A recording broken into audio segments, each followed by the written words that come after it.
What did you think? I'm not sure whether or not he was in, but one thing we saw here on the 40-yard line on this near sideline, you saw how quickly and how effectively the Radicals were able to get that double team on. That's something they do extremely well, perhaps better than anyone in the Midwest Division. Expect them to be doing that a lot more here in this game. Radicals in possession of the disc now. Kevin Pettit-Scantling, KPS, throws it over to Andrew Mechanix. Those are two mainstays of this very experienced Radicals lineup. Now it comes over to the far sideline, and now it is in the hands of Brian Hart. Hart throws it to the middle. Tom the Animal Annan. He sends it back out to Hart.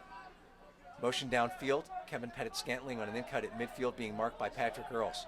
Looking for his options, looking to break, sends a big wide break out. And those are the ones that you've talked about, Pat. They're so hard to defend. You say you have to, Ryan Hart sends one up to Graffy. Graffy is pretty much all alone. Settles into his hands and a 1-0 lead for the Radicals. You know, Graffy's been doing that for a long, long time. You put it out in front of him and make... Madison goal scored by number 26, Peter Graffy.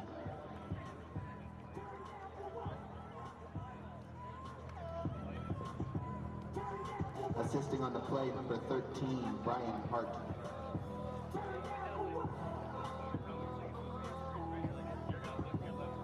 All right, folks, you want to help them out on defense out there? You get a little noise going. You let them know when that disc is up in the air. You let them know that you are there, you are watching, and you want to see them run. You want to see them get to it. We need you in the game.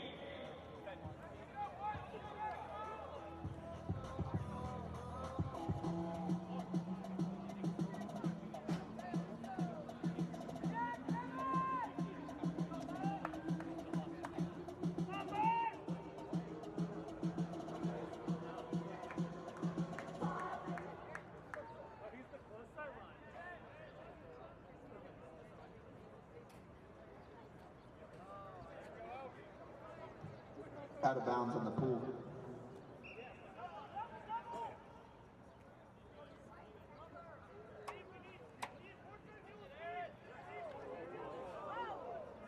It was a fierce bid, and he got taken down, thankfully not injured. Watson returning to the team after an absence, and he makes a big difference in the middle.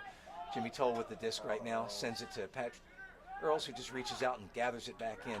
Sorry, Mrs. Earls, I know that you prefer Patrick. Now, Xavier Maxtat, who has been finding his way in this offense increasingly as each week passes. Patrick Earls sends a lefty out into space, and it is pulled in by Jimmy Toll for the goal.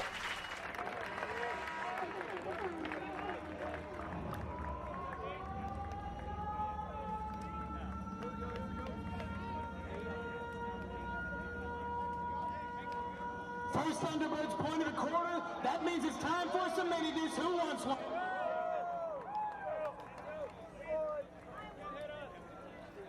You know, being left-handed or not, Pat's release is so deadly quick. Right. He gets that extension. He steps out there and he always delivers nice and soft, little outside in. As soon as it got swung over there, you had to know. Right, unless there's somebody who's going to go and poach up the line, and then of course Pat can break to the middle. So when he catches it in that position, that's a power position for him, and you know, you can load up the forehand a lot more quickly than the backhand. So on defense for the Thunderbirds right now. Just trying to see around that big pillar that we've got up here in the broadcast booth. This is a big old barn, couple stadium, and Benji Karen.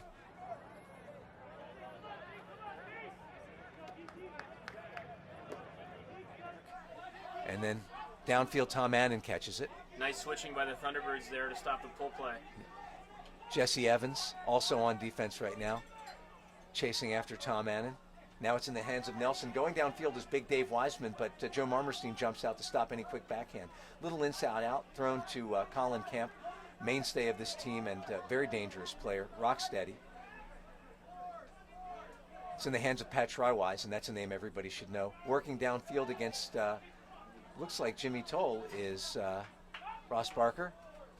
Benji Karen looks to get the disc back and does in the middle of the field. Now it's in the hands of Wiseman. Wiseman sends it back to Karen. Karen to Wiseman. They're playing catch with each other, getting close to the doorstep right now. It's broken back to Karen. Mark is put on by Nick Gelati. And then Dylan Tranquillo is there. Marmerstein marks up Nelson, who sends it out into space a little bit high. But going up to get it is Barker, pulls it down, and it's a 2-1 Madison lead. Looked like Rovner kind of got lost in the back of the stack and all that side-to-side motion, and then he was able to pop out. Strike. Yeah, just kind of drop in and sneak to the cone, and it wasn't a perfect throw, but he was that open. Is it against a team, and all of these teams can break, and on a winless night like tonight, is it a difficult decision to make as a downfield defender? How much do I lean in and try to anticipate a break throw, or and how much do I just trust the force and stay where I'm not going to get beat by that strike cut? Because if you seal off the outside, they can hit with the inside. Just like in any ultimate, it's different player to player. But on this wide field, I mean, that break space is so open. You have to play a little bit tighter, even if it means giving up maybe a shorter in cut. Jonathan Mass sends it up to Patrick Earls right in the middle of the field on the 30. He hooks one out to Max Thorne right over the defender. Max always dangerous with the disc. Surveys it and sends out a big wide swing to the middle of the field to John Mass. Give up a little yards for position. He snaps off that break. We were talking about the Jack Slevin, who finds Pat Earls again on that left side. Looks to load it up, and he has a cutter going deep. And, of course, it's the human backward.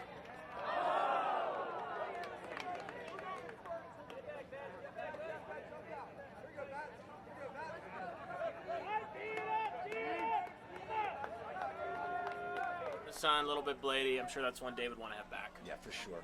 And, Pat hesitated a little bit, so Dave was able to fake the in-cut.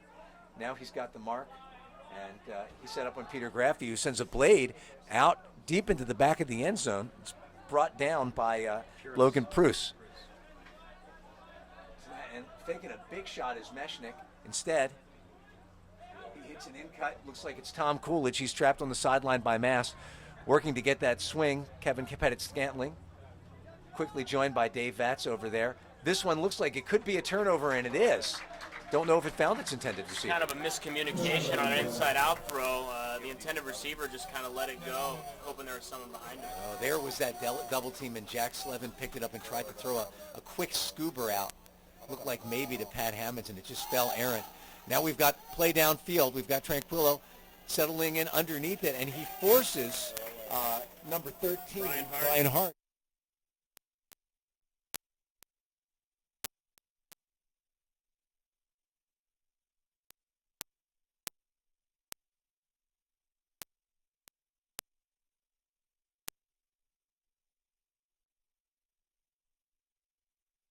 Yep. Because at 5'7", he will still make you look very silly. Especially at 5'7", right?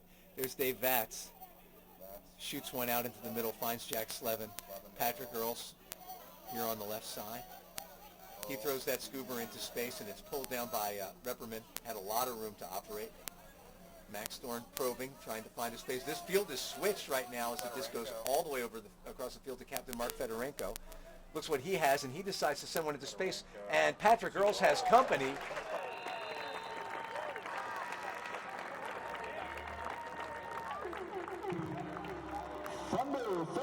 Thunderbirds go! Assisting on the play, number 7, Mark Fedorenko. Scoring, number 3, Pat Earls. It was KPS. KPS. So those are two. Yeah. That's some high caliber help coming over. Two of Madison's best. It's great the Thunderbirds were able to get that goal, and you put it out there for a guy like Pat Earls that is going to make a play for you. But Thunderbirds can't be living and dying by that 3-ball in this game. No, it's for sure. And Mark Fedorenko really isn't on the leash that he's been on in the past few years. But that was one he probably didn't have to throw. I mean, they were 10 yards out, and they were moving the disc effectively. Probably time to do what Madison did, and that was to play catch. Tom Annan has the disc in the middle of the field. Ben Nelson's behind him, out into space over here as Avery Johnson. But instead, he finds, I think that's Schreiweiss, and he sends a high one over to Wiseman, or maybe that's, whoever it was, Colin Camp has it right now. Jesse Evans had the mark.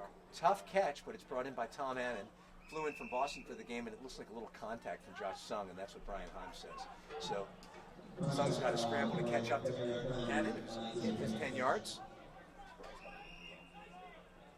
Annan sends it into the middle in Schreiweiss's hands. He can play behind, he can play downfield, he's dangerous, and now he's making a strike cut up the line. Instead, Camp throws it into the middle. Nelson laces one to Annan. And in looking at what he has, he's got a cut to the corner, but it's picked up. Looks like Steve Mogilski dropped off to pick it up. He's got his eye. He's got one eye on the back of the end zone. But instead, it finds Pat Schreiwise right in front of Aaron.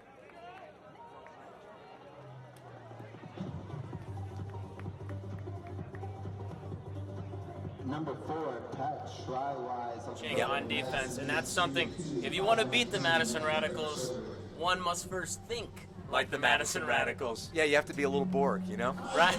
Because, you know, these guys, you know, look, they've obviously got big stars, but not names like, you know, Kittredge and Mickle and some of the other huge names in this game, Gibson. But what they do have is the ultimate team game, and trying to chase them around on this big pitch, it's futility. So what we kind of saw there was, you know, you get lost in the switching sometimes. You know, once they get down close to that brick mark, you've got to be going, you know, tight person defense, stick somebody, and at that time, you know, the switching game's got to be pretty much over. Yeah, of course, if you can steal one.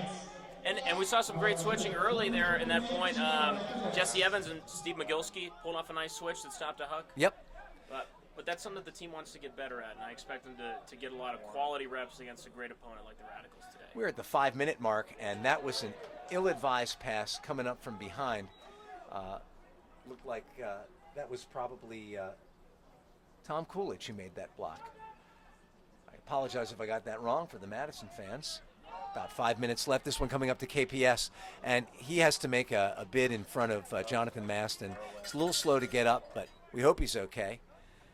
Oh, KPS, that's sometimes guys that tall lay out, not necessarily guys that big. I mean, that's a stocky dude. He is, and he really loves covering some of the best players in the league. I think that now it's no longer, I think when he first came into the league, he was a young gun, and he was looking to shut down some of the best offensive players. Now I think KPS is he's one of those names that they look for. Closing hard was the Radicals. Max Thorne gets it, and he throws one out into space. Can Anson chase it down? It's going to be close, and he slides to it. Max Thorne, Anson reprimand, airs it out about 60, 70 yards, and it's 3-3. And that's our electrifying Thunderbirds goal. Assisting on the goal, number 10, Max Thorne. Scoring the goal, the air traffic controller, number 6, Anson. But that's just Max getting it all back on one throw. I think that, you know, he ran into some trouble there. He threw that one that Coolidge was able to poach off of that kind of cross field shot. Kind of hung on Max a little bit. Then Max goes up big, catches that wide swing, and then delivers a throw that's like just so Max Thorne. Nice tight to the body, laced out, outside in, perfect. You sometimes wonder with Max, should somebody check the disc for a drone kind of remote control, because he has it on a string, and that looked like it might have been beyond reprimand, but it definitely wasn't, and I think reprimand just slid to make sure. Meanwhile now, go ahead. Some nice switching going on there again. Yeah. We saw a towel call for it. Right now Barker's got it, sends it out to Colin Camp. Disc is in the hands of Benji Karen, marked by Xavier Maxtat. Disc is now in the hands of Camp. Camp sends it over to Big Dave Wiseman. Steve Mogilski matched up on him. Big bid from Pat Hammonds. However, it's now in the hands of Barker. Barker sends it a little bit closer to the middle, and then makes that, nice bid over there by Jimmy Tull, but not enough.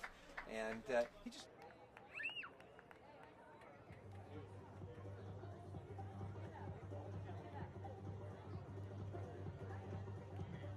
All right, folks, I'm back with Geneva.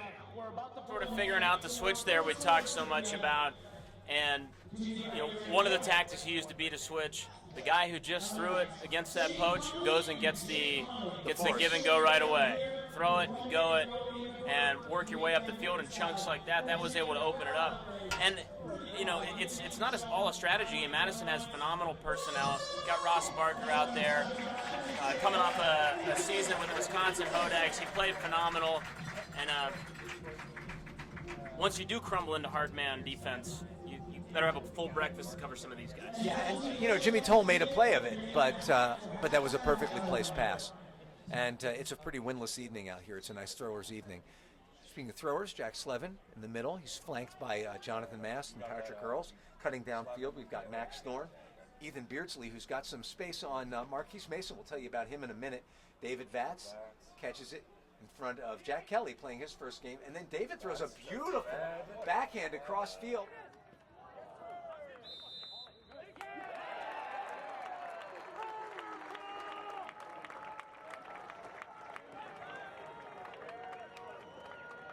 That's another Thunderbirds goal. Wait. I looked at the Radical sideline there to see if there was any kind of an uproar. yeah, but didn't see any. I think that, I mean, David Vatz, you know, he's got that backhand in the back pocket. You know, Yeah. flick. But that backhand, it was a nice throw. It pushed a little bit hard, and he knows how to get it off. Yep. And one thing he did do is he made sure that he got over the defender and found his receiver in the corner there. And fortunately, Fedorenko has those big long legs and big long arms, and was able to make the play. And it looked like they were looking right down the line. So we're going to call that one a good goal. Nice job last point on that pull play by Brian Hart to not be fooled by the clearing of the Thunderbirds. Marmerstein settles in on the mark. Nelson sends it around, now in the hands of Dave Wiseman. Jesse Evans cuts off the big one. Pat Trywise finds Nelson again, and Colin Camp has it. Radicals on the move, and a little backhand.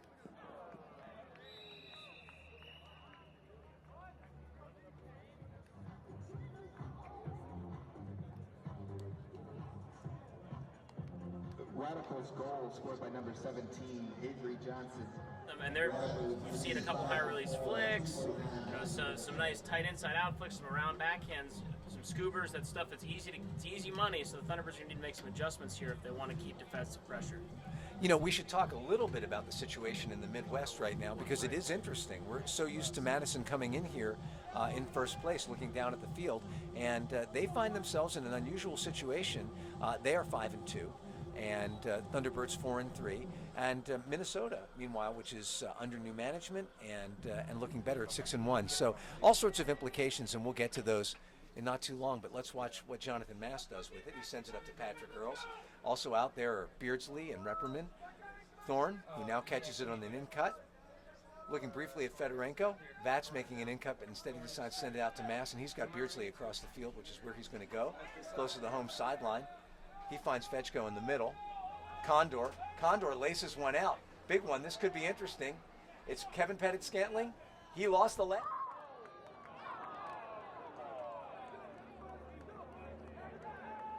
Just got a bounce.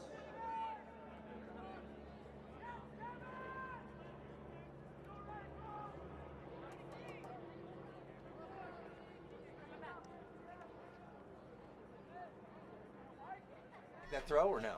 I mean, obviously you don't like the throw. Do you like the choice? I think that's a fine choice to a good receiver. And whoa, looks like there could be some defense here, but it is corralled. Graffi almost did Hart there. Would have been nice. Hart sends it back in Graffi's hands. And a really nice play by Max Thorne, who gets up in front of Hart. Manages to knock it down, and they've got their O team. No need to call timeout here. Looks like it's probably going to get put in play by Patrick Earls. Going to see a vertical stack.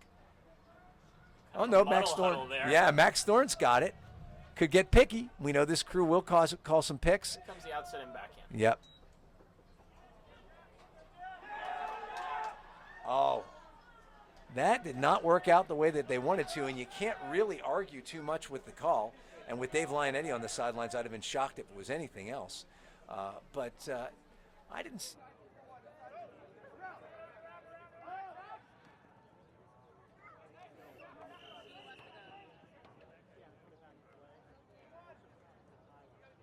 Mechanix.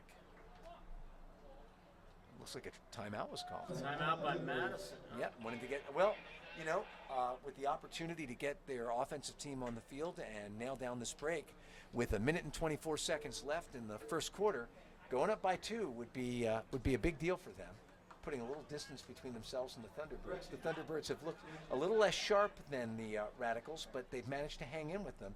And, you know, the Radicals opening up a little bit of a lead would make a big difference. Matt, we've talked about it a little bit before the game. You and I, down on the turf, the Thunderbirds have had a nasty habit of starting slow this year.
play the Seattle Cascades. Cam has the disc on the far sideline. This comes up to Shrywise. Now it's back in the hands of Nelson. Nice roll by Gigliotti and Tranquillo. Yep. And good coverage by Marmerstein to make them throw the second choice. Now it's snapped down to Karen. Oh! Yeah, but in this game, you don't call your own foul. Xavier Maxtat. Benji Karen managed to, we got a pick called now. And it's going to go back 10 yards. Benji Karen had it slip through his fingers, but managed to track it down. It would have been the old hamburger drop, Matt. You know, you lobster claw towards it, you hamburger drop to the side, Yeah, I don't know why the old alligator clap catch, the pancake, isn't more popular, but that two-hand rim catch has its perils. Maxtat, and here's a roll. Once again, we see Gelati roll and Maxtat take over the mark. Little lefty high release to Tom Annan from Shrywise, and this one goes across field, and it finds its receiver, Colin Camp, in the back of the end zone, and they do get that break. 33 seconds left in the quarter, and the Thunderbirds have to look to score pretty quickly. Beautiful inside-out throws by the Madison Radicals. Karen had one there. Another inside-out lefty from Shrywise. You know, I wouldn't be surprised if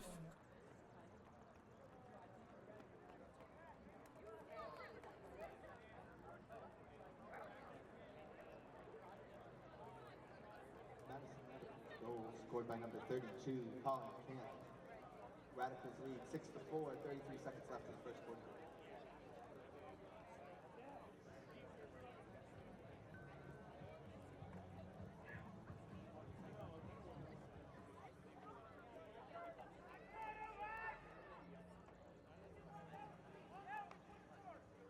Vertical stack now.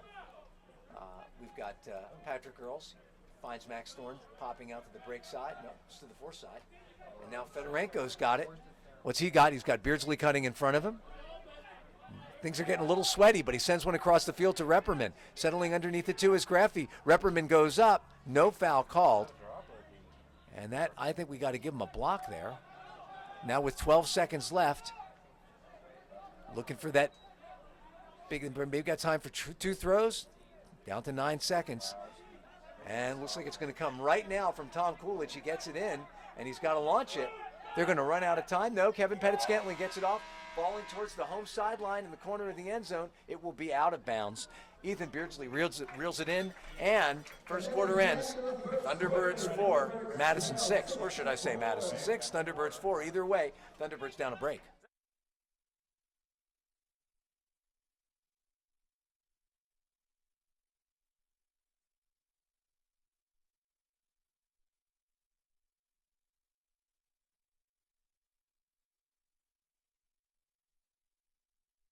Offering 3 different leagues this summer. The traditional competitive league with options of North Park and the city. Registration unfortunately closed May 4th. The casual league at North Park and South Park. Sign up to 5 other friends. The weekly youth summer league, youth ages 11 to 18. Teams will be coached on teams and coached by community members all summer. Find all about it at pgholtimate.org.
crowbars on the mark on the defense over Benji Curran, and then getting free over the middle. It's a jump ball, but Colin Camp goes up and gets it, and then left all alone because Mogilski came over hoping to help out and get a block there, and it wasn't a bad gamble, but it didn't float up high enough, and the Thunderbirds fall behind 4-7. Took about 40 seconds, and now it's a 3-point lead. Good handler movement travels. You know, it's like a running game in the NFL. Tom Annan is a savvy, seasoned vet. You think you have the Radicals hemmed up, he gets open up line. Yeah. You know, you cover the inside out. He's able to get it around. He's able to. He's able to put it out there for someone running on. And it's these little adjustments that you make and chances that you take that can sometimes steal a block for you. But as you alluded to, against a team like this, those mistakes they don't give a lot of gifts. You know, they didn't come here with a big bag full of presents, and so if they catch you out of position and you allow a strike cut like that because you were hoping it would fall into that rhythm and try to throw the easy swing, you're going to be disappointed. Jack Slevin gets the disc from Patrick Earls and was double-teamed briefly, and now David Vatz has to get to it in a hurry because he was defended very aggressively. And he manages to find Patrick Earls looking downfield, Kevin Pettit-Scantling, and now it's thrown across the field to Slevin. A lot of poaching and switching going on. And covering a lot of ground out there is, here's Anson Repperman. Nice break by Anson. Yep, he does, and Jack Slevin gets it over there. Fedorenko operating downfield. Slevin has a nice inside out to Vatz, who milks it over the line for a score. And the Thunderbirds pull within 2 again, 10:48. Jackie Boy, there he is, coming out of his 5th year of eligibility at the University of Pittsburgh. I got the opportunity to watch him at Nashville when I was covering some of the games. He played fantastic. There's not a throw out there that Jack doesn't have, but kind of see once he kind of had his hips cocked, he had the disc up in a nice spot. He knew that inside out was coming, but where is it coming? Because he's got it high release, low release, mid release, and he knows how to work a mark. He knows how to get you off balance and set that up. Just a great throw. You see great inside out breaks, you don't often see them that far. You're right, especially since that inside out break has a tendency, especially if you're coming a little bit into the wind as they are, though like we said there's not much wind, they have a tendency to elevate. And you can easily overshoot a receiver if you're trying to cover 25, 30 yards. And I will say this, the direction that the Thunderbirds were going last point, where the Madison Radicals are going right now, that is upwind. I mean, there's a little bit kicking down there. Marmerstein on Annan. Karen downfield. Coming in, Watson was able to put a little defensive pressure on. Dave Wiseman coming in, and Aaron Watson's a savvy player. Thunderbirds happy to have him back, wearing an unaccustomed number, but you can tell by the way he's cutting, making those cuts across the field. Here comes Pat Hammonds. Pat corrals it, quickly marked by Nelson. Timeout Thunderbirds. Timeout for the Thunderbirds, and you know, it would be a big break to get, and so they're going to send the offensive team back out on the field. And, you know, it's a testament what you were saying to the quality of the college game now, and I watched a lot of college nationals as well.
Testing, like, you know, they see a commercial and they're testing the Audi in the wind tunnel. It was like trying to hit that Audi from about 20 yards away. How was the old Matt Weiss flick in the wind tunnel of Beach Nationals? Well, let's just say a couple of them landed where I didn't necessarily plan. And it took me until Sunday, when the wind slowed down a little bit, to figure out that I had to take a little bit off it. So I wasn't happy with Saturday, but I was happy to be out there playing. I'm sure that Jonathan Mass is not happy about the one he just shelved to Ethan Beardsley. If you can throw it over his head, you definitely overthrew him. That settles in on the mark. This one's sent into the middle of the field. Max Thorne marking, and it's, that's Jack Kelly playing in his first game ever. Drews whips it across the field, gets it back. That's on the mark. Downfield, it's a vertical stack, and Anson Repperman pops out. And that, I think, you can maybe blame a little bit on the inexperience of Marquise Mason, who just kind of stood there in the throwing lane and made it obvious that he was going to come in. And then over here,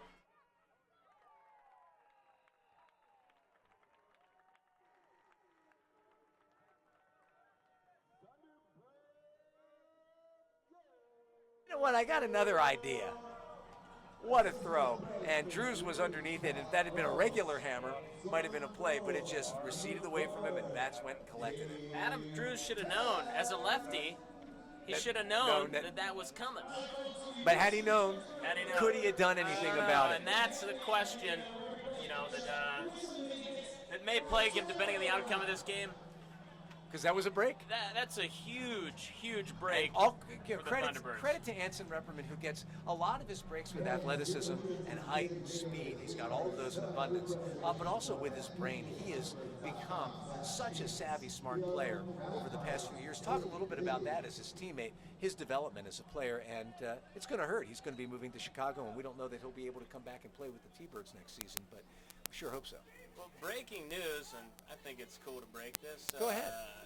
Anson allegedly going to be playing for Mad Club this summer. Oh, hey. Allegedly. That's just the hot take on the street. That's what I've been reading in all the message boards, Matt. You know message boards are big on the internet these days. I've heard of them. But you know what?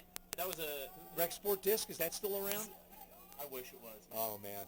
That was a playground. That was great. That was a between-the-ears play by Anson Repperman to get that D. Just phenomenal. He used to be an athlete, and now he's an athlete that can make those heads-up plays. Now in the hands of Tom Annan, around 30 yards out, and he has to send it back to Schreiweiss now at midfield. Steve McGilsky brings the mark in. Benji Kieran guarded by Sung, looking to maybe make that strike cut. There's no roll on that. Now coming underneath is Barker, catches it in front of Fedorenko. Laces up to Schreiweiss, playing on a little narrow field, but he tries to open it up with a big hammer, which finds its receiver, tall Ben Nelson, in front of Robart. Now he's looking, surveying his...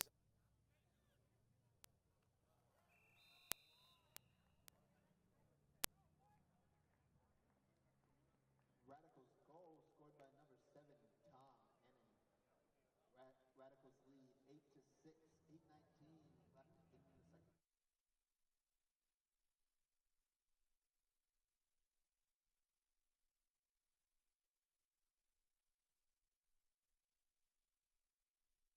Defense, but a lot of easy, cheap resets right by the disc, top of the stack, straight in for the little gainer in cut that resets the stall. Somebody who's, Two in the stack, same thing. Yep. Just finding a little hole, a little lapse in that switching, and that is a danger. And when would you say is the right time on the field? I mean, is it more about positioning with regard to distance from the goal line, or is it just when you have that moment when the offense maybe slows down for a moment that you can switch into that hard man? I think it's when the offense breaks your defense and breaks the switch. And then you just got to find somebody and lock down the force. Just like in a zone when they hit the big hammer. Yep. Mass catches one from Slevin. Looking downfield, he's got the whole half of the field. He's got Thorne coming in hard and leaps up to grab it. Very quickly joined by Brian Hart. Sends a big one across the field to Slevin. And that's so much harder a throw than it looks. And so is that one. And we talked about that inside out from Slevin. Live by it, die by it. Threw it behind Jonathan Mast, working now against Tom Coolidge. Settling in to pick it up. It's number 14, Bruce. He sends one right into the middle. Find its target. And then Graffy being marked by Beardsley. And cutting deep against Slevin. KPS catches it. Earl's on the mark. Beardsley guarding the dump. Goes into the middle. Graffy pulls it in. Looking to continue it across the field. He does. And it's whipped out into the end zone to KPS, who's going to have no trouble pulling this one down. And Madison gets a break and goes up by 3 with 7:26 left. That hurt. Can't help but wonder if the Thunderbirds could solve some of their inside-out flick problems and some of their trouble getting beat up line, if they went a little bit flatter on the mark and had that handler cover, on the dump, kind of take a step off his guy out there. Boy, there's just so many different ways that the Madison Radicals can beat you, and their handler movement's elite. You see Graffy back in the handler set. You see KPS comfortable back there in the handler set. Coolidge, these guys can do it all. Right, and you settle into one kind of defense or another, I think, as a defender. Am I marking a handler? Am I marking a cutter? And when the answer is yes, that's tough. When you've got to cover guys who can do both. One thing we should talk about, and it's not it's not an excuse. The Thunderbirds are a deep team, but if you're looking down on the sideline, in addition to you being up here next to me in the booth, taking away a guy who can play both offense and defense and provides a spark, you've also got some really big players for the Thunderbirds out. Let's look at a big player right now. It looks like Max Thorne over there. Sends it back to Maxstat. This one comes across the field. Marmerstein trying to catch up to it, and he does. Lays out, pulls it in with the right hand, and that was big because they cannot afford not to score on this one. Aaron Watson with one of those safety valve cuts, faking the up the line as Marmerstein comes back. Watson asking for it again, gets it, swings it across the field to Maxstat. Coming in is Earls. He decides to look that throw off and throws it into the middle where Migilski corrals it. Migilski looking for a safe throw. He's got one, and he finds Earls. Nobody downfield for him. Oh, no. Looks like Jimmy Toll started the cut and then lost his footing, and I don't know if it was a miscommunication or if it was just a slip, but that was Dylan Tranquillo maybe. Can you spot that? Because I can't see. It was Jimmy. It was Jimmy. Yeah, Jimmy Tell. All right, and right now this being marked by Marmerstein. Drews has it, sends it out to Mechanix. Mechanix can throw it across the field. Sent up in the hands of Vic Luo. And the Madison Radicals are off to the races right now. Jack Kelly pops one up, but it is pulled down ably, and there is contact, and no doubt that it's a foul. I'm trying to get a read on the truck that caused that disc. That's number 3, and he's not on our roster tonight. No, it's not. We're gonna get that name for you soon. Drews has the disc now. Aaron Watson on the mark. Catch being played by the handlers. Drews throws a break. Looks like it might be beyond his receiver, but of course it's not. Peter Graffy catches it and laces a neat little sharp bending, almost blading forehand to Luo, cutting for the strike. 5:33 left, and Madison's opened up a formidable 4-goal lead. Back-to-back breaks. It's going to be tough sledding for the Thunderbirds. But all they got to do is get one here. You get one, you put the D-line back on the field, plenty of time here in the second quarter, and you find something that works. Maybe you get a few cheap.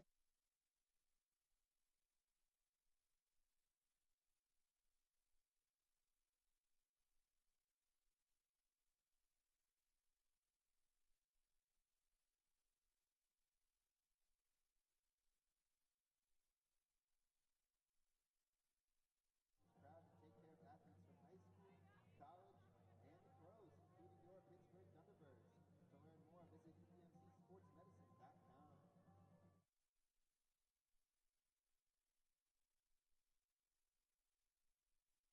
Birds can play handle, he can go deep, he can make blocks. It's hard to overthrow him. And his pulls are the best on the team. Absolutely, and they are a defensive weapon. Max Thorne signaling for Ethan Beardsley to come in. David Vatz comes and marked hard by Drews, manages to lose him, but instead it goes back to Jonathan Mast. He sends it out to Slevin. And breaking the cut back in is Fedorenko. Thunderbirds being a little more careful with it right now. I spoke too soon, but of course, David Vatz right there to clean up the trash that was served up to him, and this may not be.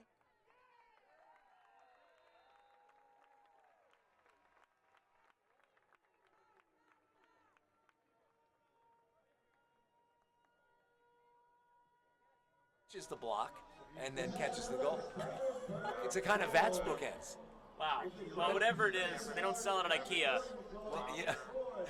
We could probably, if we were still doing our lamented podcast, the T-Bird Talk at the Lot, that'd be a sandwich. That'd be a menu item, wouldn't it? Vats bookends. What's the bread? Vats. Rye bread, though. Wouldn't you figure Jewish rye? Sounds good. Would you call Vats rye? Yeah. Yeah, he's kind of rye. As a guy? Yeah, he's got a kind of rye sense about him. So David Vats, 2 slabs of Vats Jewish rye. And, now we're within 3. And here comes that break, hopefully, that you were talking about. To get it, Jesse Evans hustling down, his trucker cap. Marmerstein, Jimmy Towell out there as well. And the disc finds Pat Schreiweiss, always steady with it. Sends it in the middle of Benji Karen, and Dave Wiseman is open downfield. Doesn't look like anybody's going to catch up to him. He catches it on the 1, and he's got cutting across the field. He's got several options. I don't know if that was his intended receiver. I think that might have been Avery Johnson, but it counts just as much when Tom Annan pulls it in.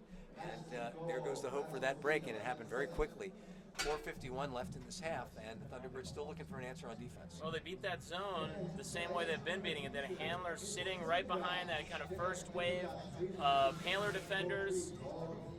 They beat the poach originally with an around backhand, and then Benji Karen just sitting in that soft spot where no one can come and pick him up on this 50-yard wide field. And he was able to throw anything out there to Pat Schreiweiss.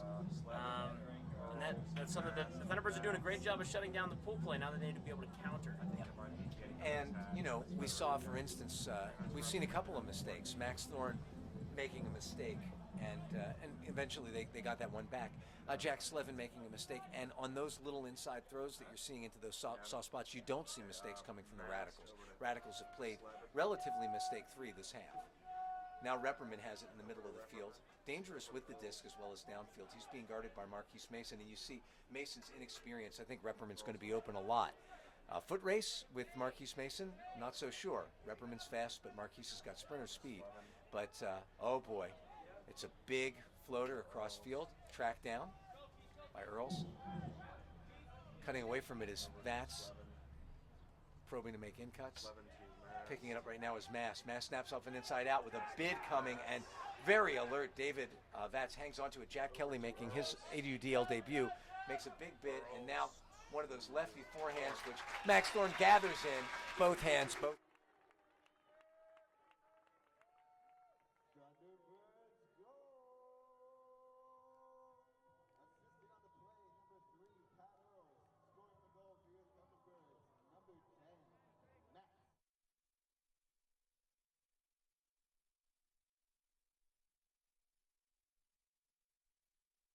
Going into the fourth quarter, anything can happen. Absolutely. And, the Radicals don't have their full roster here.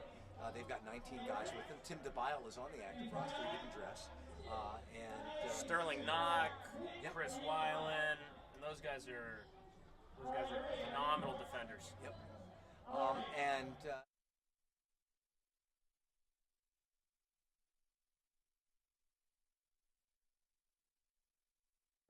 And as we're watching the pull go out of bounds, we have a little time to tell his story. He went to Wisconsin, University of Madison, Wisconsin, on a football scholarship.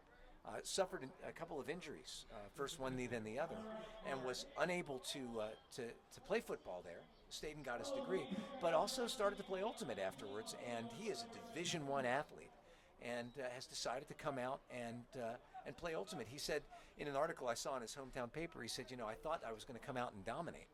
And he said that the tryout combine with the Radicals was the hardest thing he ever had to do. And the Radicals say he is a project, and a work in progress, but getting better every week. Now the disc is in the hands of Nelson. Fast-moving Radicals offense. Slevin on the mark with Camp. This one is laced down into space, pulled in by Hart. Oh, there it is. And there's that break you're looking for. That might have been FM, Matt. We talked about maybe Coach Lionetti going that way. Robarch has the disc. How long do you think the D team gets this? Or actually, are we out of timeouts? We might be. Big Pat Hammonds loads up a huck, but then pulls it back. Jesse Evans sends it to Robarch. Marmerstein's hands. Marmerstein loads one up. Nelson on him. Sent across the field to McGilsky. McGilsky sends one up deep to Jesse Evans, guarded by Camp, and Evans concentrates.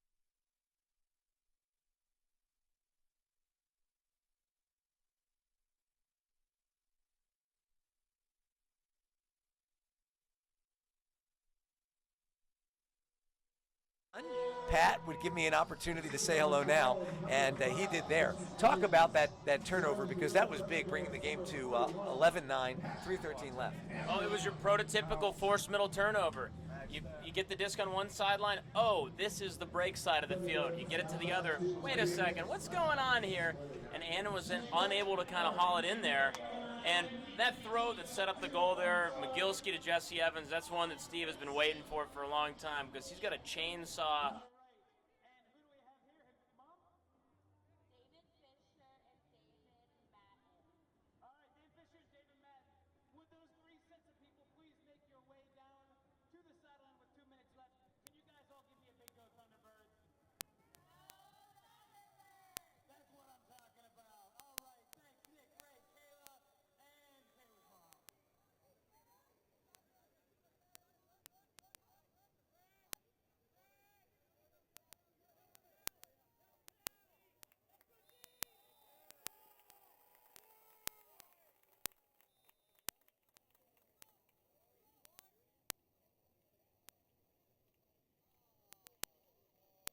Like Kevin Kramer signaled stall there, but it looks like, yeah, it's coming back on the integrity rule. He had Pruis. Pruis kind of pled his case, and Xavier went with it. Overturned it. And interesting what just happened there. We'll talk about that in a moment. Pruis sends it out to Coolidge. Coolidge sprinting to catch up with Mechanix is Tranquillo. Watson on the defense here. They're being forced to the home sideline. Swung across. Definite tightening up of the defense here. Gelati on the mark. Double team pretty quickly. And there is contact there as well. Benji Karen had to think that Robarge and Gelati, when Coolidge, who's a little bit smaller, caught the disc, they saw the opportunity to make it hard on him. Under 2 minutes now, Matt. Thunderbirds, this would be a huge break. Drew's working very hard against Robarge, who's playing great defense in the dump. Gelati also playing great handler defense, and they're just playing honest right now. There's no roll there, but there was a strike on the part of Tranquillo. And now, Repperman on the mark against KPS. KPS traveled. He definitely traveled. And that is a thrower travel, and that is a turnover. And that's something that we're... hold on a second. I'm not sure if Repperman is calling... might have been a call downfield. I'm going to be honest, I can't get over that.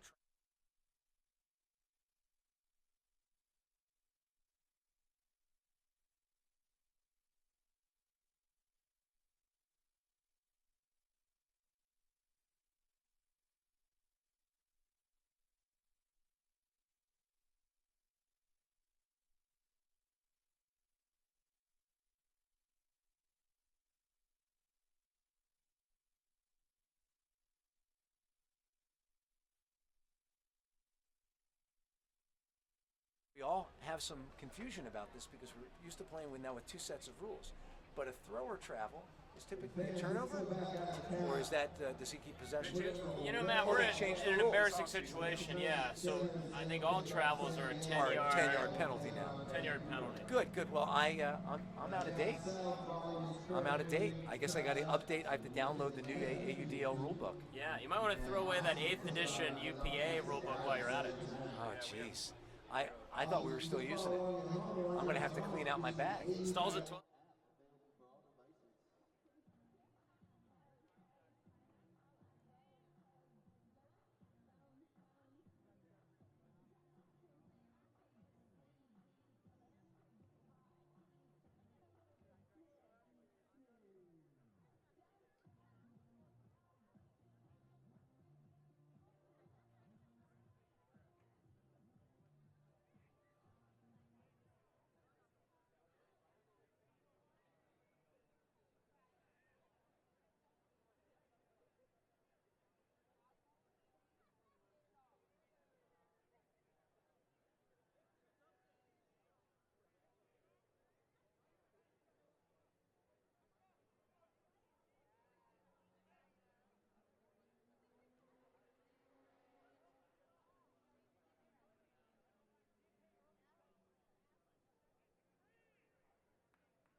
Downfield on Tranquillo now with a big in cut.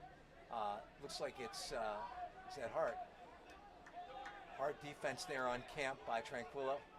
Sent back to Nelson. This goes across the field. in the hands of Big Dave Wiseman. Robarsh playing hard down on Benji Karen. This is caught on the far sidelines and looked like it was close to out of bounds. Pat Hammonds on the defense, now in Nelson's hands again. Working hard on defense is Fedorenko against Annan. It's sent up, and they got to figure there is the opportunity for a big block. And that looked like it came from Aaron Watson. Am I right about that? Yeah, absolutely. Aaron Watson there camped out in the back. It got past the first man, and it was on Watson. If he didn't get a piece of that, that was a goal. Yeah, for sure. And here with 58 seconds left, Robarsh brings it up. Thunderbirds without timeouts. Annan leaning hard on Hammonds at the top of the stack. Breakout cut to the break side. And now Robarsh has the disc. Sends it back across a little bit high. And Fedorenko brings it down, sends it to Repperman. Repperman has, it looks like Jimmy Toll is streaking deep. He's got Nelson underneath. He's a big guy. And he misses it. He commits too early. He's got Tranquillo there, 37 seconds left, plenty of time.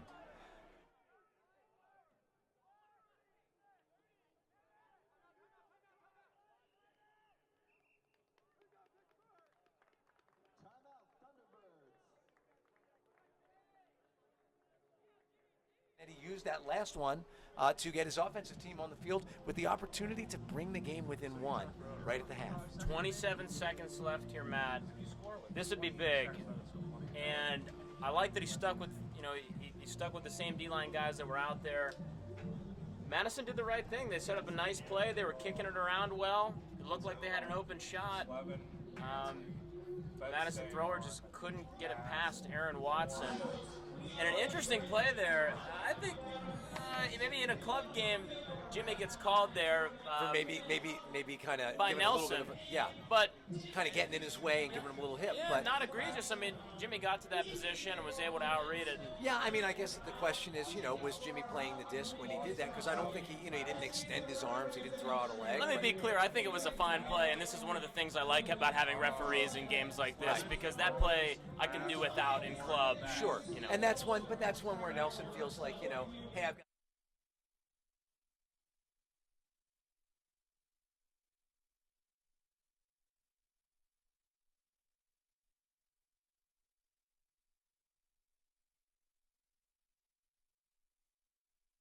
Behind him, at the top of the stack, we've got Max Thorne. Behind him, John Mass. The human backwards hat, David Vatz. And next in line is Mark Fedorenko. And then all the way at the back of the end zone is the Birdman, Ethan Beardsley. 20.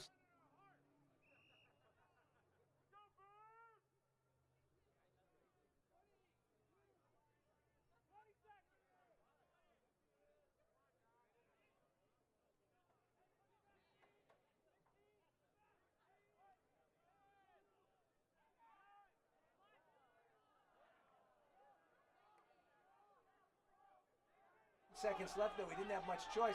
And a big mark by Ethan Beardsley. This one is down, but it doesn't matter. Time runs out. And the Thunderbirds finish the half down by 2, but got to figure really regretting that opportunity gone by the wayside to bring this game to within 1. That's one of the dangerous things about the Madison Radicals. You call that time out there to try to break their O-line. Well, Tim DeBile gets to go to his bench and bring out those D-line guys, which are fierce. Look at the double team they started with. Brian Hart, KPS, 2 of their best defenders there, and they're in your face right away. Got Graffy always lurking around the back of any vertical stack or any horizontal stack formation. And Graffy, Mechanix comes up with a block, but as much as you get to load up, the Radicals have the personnel, they can do that too. Sure, and the tough defense that they were playing downfield made those 27 seconds bleed away pretty quickly. It wasn't panic time yet when that blade went up, but it was getting close, and they weren't providing anything easy downfield. At the same time, got to say that the Thunderbirds tightened it up, and they didn't really do it with what they call trickeration these days. They did it by, I think, ratcheting down the defense. In fact, I think fewer switches in the second quarter than the first quarter. I don't know if you saw the same thing, but I saw some really aggressive defense being played, particularly against the handlers and against the guys who were cutting over the middle. And fewer options for Madison, making them throw some second and third choice throws. I think so. They did a nice job of making the right switch. There's the forced switch, there's the I want to get more comfortable with this, and then there's the right one. Nick Gelati's been doing a great job of it. McGilski, Jesse Evans, we've seen some nice switching out there. And it's just about seeing the right switch when it makes the most sense, where you're not leaving a guy wide open for a 35-yard in cut to take half the field. Yeah, or letting somebody like Graffy sneak behind, or Wiseman sneak behind. Or like they Tom did. Annan get the disc at the 50 with no one around him. Exactly. So some adjustments being made. A good game, definitely. People who are tuning in from Madison, clearly happy. In Minnesota, they're undoubtedly watching. You Wildlings, hope you're enjoying this game. We welcome you to the telecast. And of course, I think that there are probably a lot of eyes on this game from all around the country. And now you can enjoy one of Naked Bill Holman's ridiculous halftime games. We're not going to try to figure it out. Dave Matten has just put on an alligator head, and we're going to... Dave Madden, almost like a sex symbol out there. He looks like a young Jim Morrison, the Lizard King, with that kind of dinosaur mask on. But I would say probably L.A. Woman vintage rather than, Morrison Hotel. Yeah. Maybe enjoying the French cuisine, the heroin a little bit much. Yeah, okay. I'm not saying Dave Matten's enjoying the heroin, that's for sure. But he definitely, Matten is sharing himself with the crowd. And I want to point out there are 2 dinosaurs here tonight. And so we're just going to leave it to our audience while we take a break to try to figure out what is going on here. And, our live stream on, because we're streaming live on Facebook, the halftime is always fun. I love to go back and read the comments and see what people make of the halftime show. We know that they tend to root for the dinosaurs.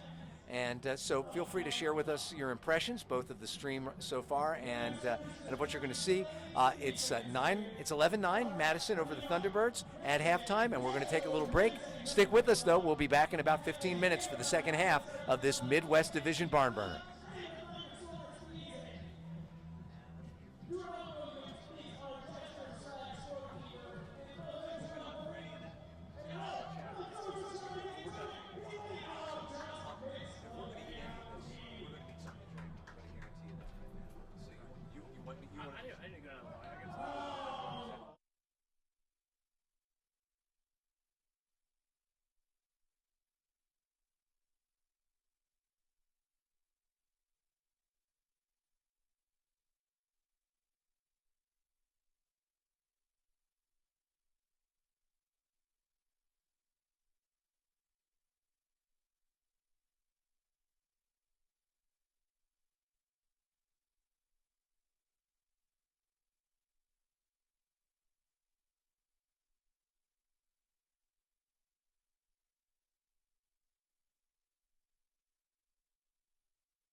Always happy to have Tad up here in the broadcast booth if he can't be down on the field.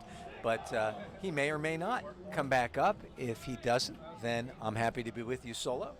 And if he does, well, always great insights from Tad Whistle. Just to update you on the score, if you're just catching up with us, it is Madison 11, Thunderbirds 9. The Radicals opened up a 3-break lead, and the Thunderbirds broke back a couple times, managed to reel it back in. Defense toughened up a little bit.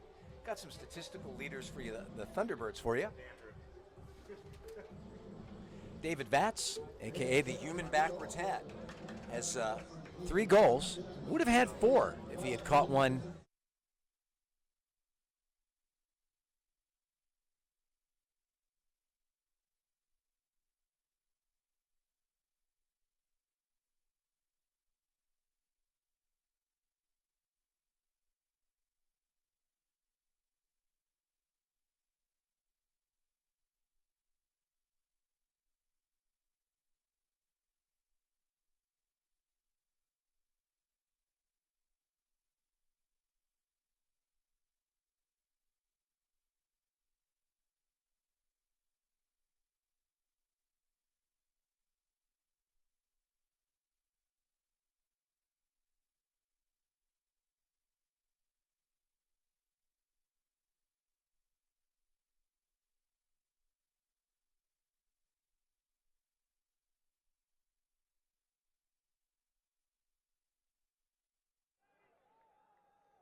Max Thorne with a little separation. Max breaks it back to the break side. He finds Earls in the middle. He's marked by KPS, and a double team ensues. And now going downfield deep is Anson Repperman. He gets some separation between him.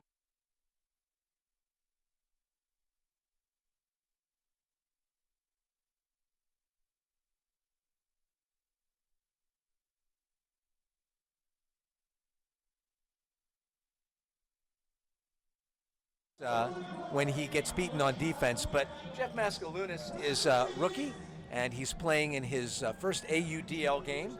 He's a Wisconsin Hodag, and the reason that I was struggling to call his name in the first half is because we were given a roster that had him as number 6. When I called down to the field, Tim DeBile said he lost his shirt. Used to mean when you lost your shirt that you got taken for a lot of money. Hopefully, Jeff just lost his shirt. And so he is wearing Seth Meyer's shirt.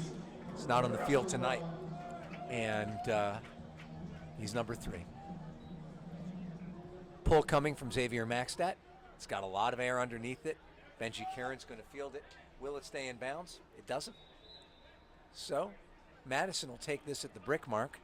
Let's get a look at who they're going to have on the field to try to hold here on this possession. Handling, it looks like Annan, Benji Karen, Ben Nelson. Downfield, Ross Barker.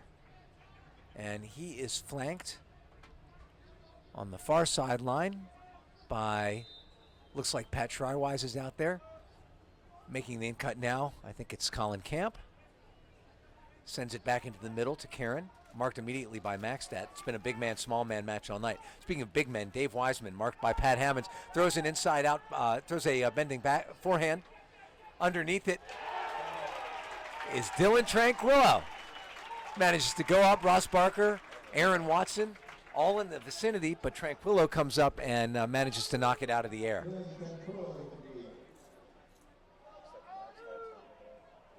Picking up the disc is Maxtat. Tranquillo motoring deep.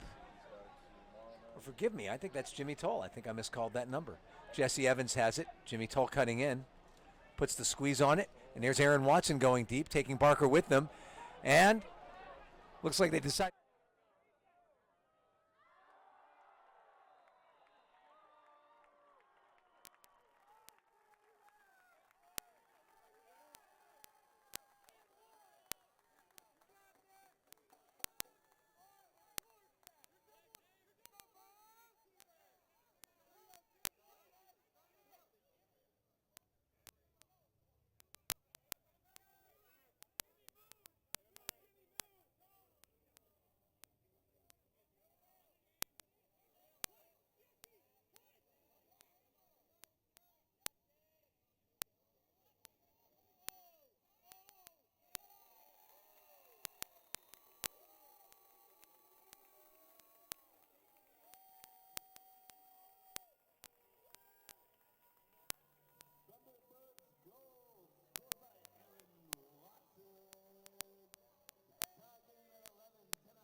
mentioned a number of guys who are out for the Thunderbirds, and we definitely are hoping that we get Max Shepard and John Diesel Diamichis back soon. But this crew of Thunderbirds starting to find a rhythm.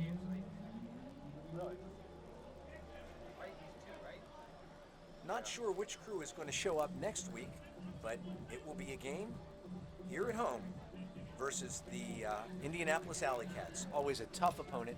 Scrappy guys like Cameron Brock, Keenan Plew. For right now, got to worry about guys like Adam Drews. Jordan Robar settles in on the mark. And Josh Sung forces the disc backwards. Now the disc is in the hands of Mechanix, shuffles it out to Drews, who is in the power positions, finds Kevin Pettit-Scanling. He sends it back to Drews, surveys the field, decides to send it all the way across. And there he finds Hart. Looks like there's a little bit of contact off the disc. Robar's trying very hard to lock down that dump on Drews. And 10 yards are stepped up with Gelati on the mark against Hart. Hart throws an arcing hammer across the field, and Mechnik establishes position. And even though Mogilski looked like he was in a spot to maybe make a bid, Mechnik protected the disc very well. So a cross-field hammer is a hold for Madison, 9:24. Madison 12, Thunderbirds 11.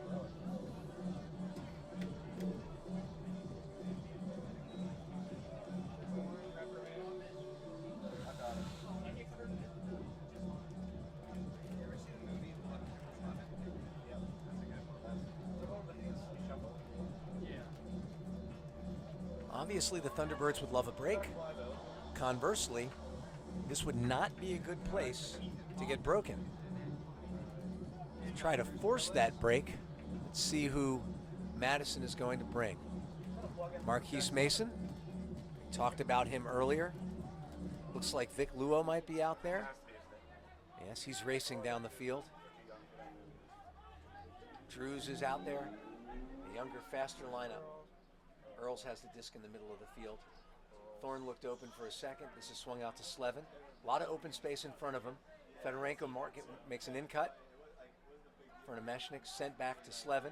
And that was very well covered, that swing. But what's happened is that Pat Earls, looking to make that swing cut, then when it was cut off by Hart, he decides to go downfield. Now he is working downfield again against Hart. Max Thorne has the disc, and he's got Repperman wide open in the middle. Popping out there is Dave Vatz. The disc put out in front of him, and Kelly makes a big bid, but the wily veteran catches it in front of him, sends it up to Jonathan Mast. Clutch, catch, throw by David Vatz. Jack Kelly, in his AUDL debut, looked like he might have an opportunity to make a very big block on the goal line, and it was a bit of a risky pass because Vatz didn't have a ton of separation, but Vatz knew how to use that inside shoulder, got his hands on the disc, pulled it in, unmarked. He got a look downfield, and he found Mast right in front of him. And with 8:45 left in this third quarter, it's all knotted up at 12s.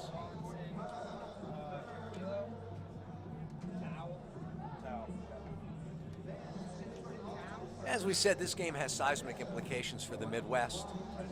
Madison actually controls its own destiny. All they have to do is win out, because they've played 2 against the wind chill, both of them in Minnesota at one of Minnesota's 3 home fields. But they've got another one coming up, and they are going to be playing that one at Breese Stevens, I believe. And if they win out, then they will win the rubber match against Minnesota. They can finish tied with Minnesota, and they'll win the division based on a head-to-head matchup. Annan with the disc being marked by Marmerstein, who's had a very nice game so far. Robar's playing aggressive defense, and then Benji Curran gets free, throws a nice little touch forehand to Annan.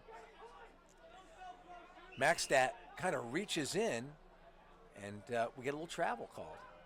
But actually, it looked to me like Ryan Himes made 2 signals. He did a little travel signal, and then he said, no, it was contact on the mark. And I think that was Xavier Maxstat kind of coming and sticking that big paw in there. And it's flanked by Schreiweiss, vertical stack in front of him, Nelson at the top of it. And an aggressive mark by Marmerstein, little wiggle-waggle strike cut by Nelson, who feeds it to Schreiweiss.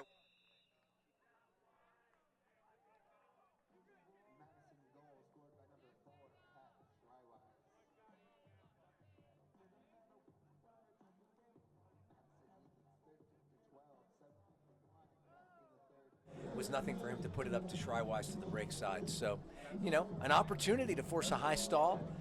And Tad talked about how those stalls can get in your head. But in that particular situation, it cost the Thunderbirds. Still, just down by one. Opportunity to hold here.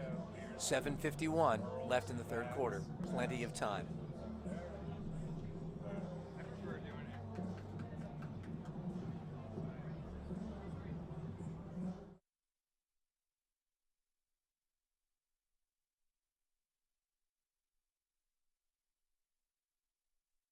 Quickly joined. Fedorenko catches it in front of Mascalusis. I know I'm going to have to check the pronunciation on that name. Aggressive defense on the swing. Manages to shut it off by Tom Coolidge. And now it's in the hands of Beardsley, who shuffles it back to Slevin. Now over to Mast. His handler's still working, but unfortunately, Mast makes a decision that I'm not sure I support. He decided rather than throwing the easy continuation on the roll across the field by Slevin, he would try to throw a break, and that break got munched, and now Madison in position to break. Let's see if they call timeout if nothing develops quickly. That looked a little bit like a pick to me, but Graffy catches it. Now in the hands of Mechanix. Swung across to Graffy. Graffy laces one out into space, and reaching up, Max Thorne. Quick reflexes, and you see Hart pointing up. He's saying, get it up in the air, get it over Max Thorne.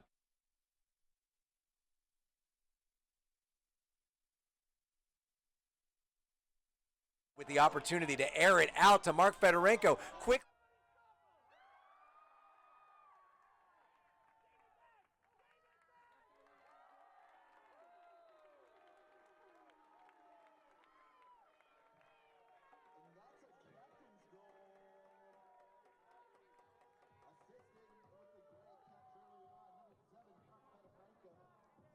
Launch it.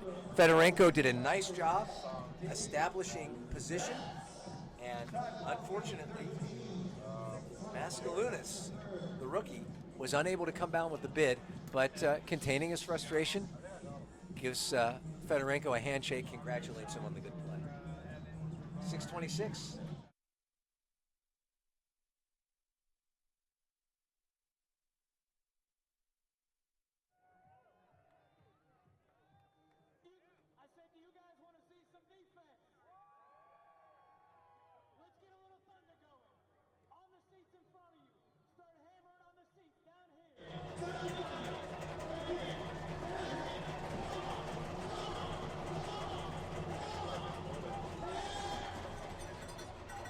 Josh Sung joined by Robarge on the double team. The stall's getting up there. Hart catches it, sends it quickly up to Camp.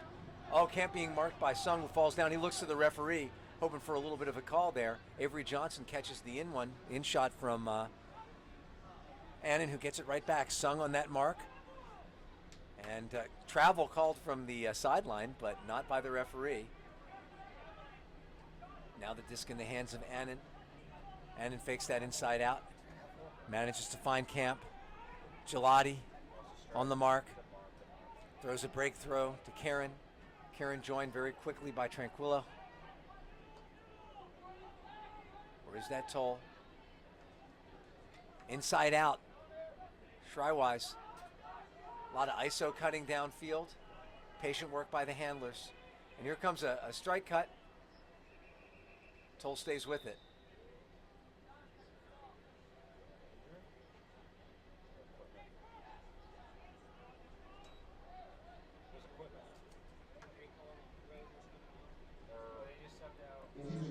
Looks like Jimmy Toll is going to walk off the field. Rovner did. Okay. Rovner comes out. Fedorenko comes in. Vertical stack. Annan with the disc. Shrywise flanking him to the break side. Robarge at the top of the stack. Tranquillo. Gelati. Sandwiching with Gelati.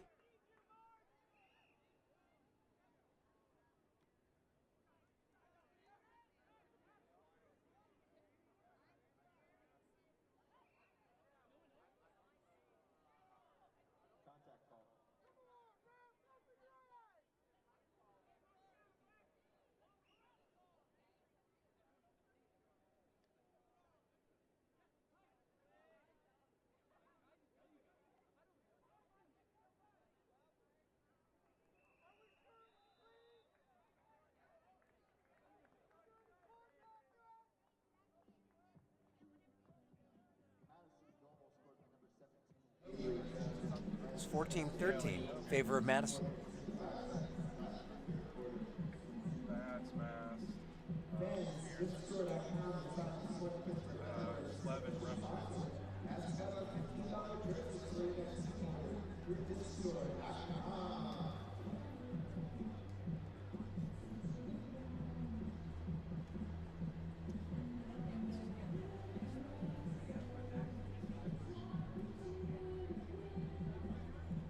Looking ahead at the schedule, as I promised you, Indianapolis next week, 7 p.m. here at Couples. Then they go back on the road to play Detroit. And that game is going to be a 4 p.m. game, so that's a 7-1, July the 1st.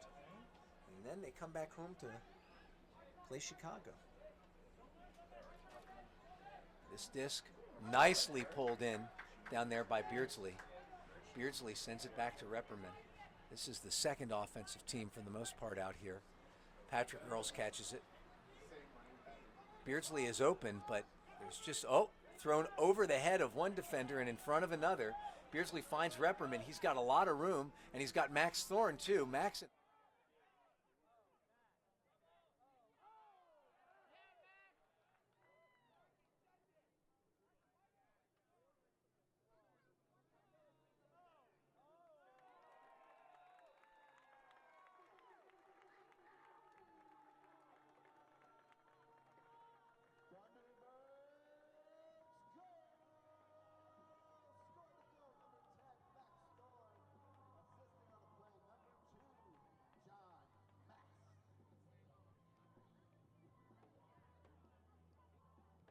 A throw to the far sideline. He looks okay now.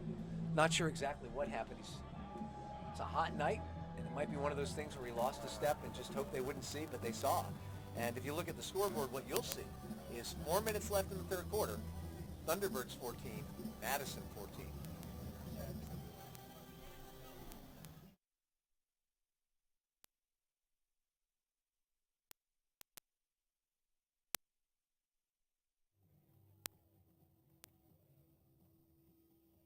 It'll be Indianapolis at home, July 1st, Detroit on the road. Chicago at home on the 2nd at 2 o'clock. Then we have 2 games left against Minnesota for the Thunderbirds, which is a big deal. You know, already 2 games have been played between Madison and Minnesota. And so, although the Thunderbirds are down by a couple of games in the standings, they win here tonight. They are in a position to make a big move against the windshield because they've got 2 games against them the whole season series, and that turnover could potentially make a difference here and make it easier for them to do that. Xavier Maxtat blatantly pushed his defender there. There was not a call, and we get a pick called on the field. But, Maxtat, I don't want to single him out here or play referee from up here in the broadcast booth, but I can tell you for sure that Maxtat's done that a couple of times this year. Another time when he was in a position, we hear Aaron Watson working hard against the defensive Avery Johnson, who stayed with him, kind of shadowed him every step. Pat Hammond sends one to Jesse Evans, who has to make a heroic bid to pick one up. And the call from Kramer is that it was down. And the crowd doesn't like it. Evans doesn't like it. And Heim looks like he didn't like it.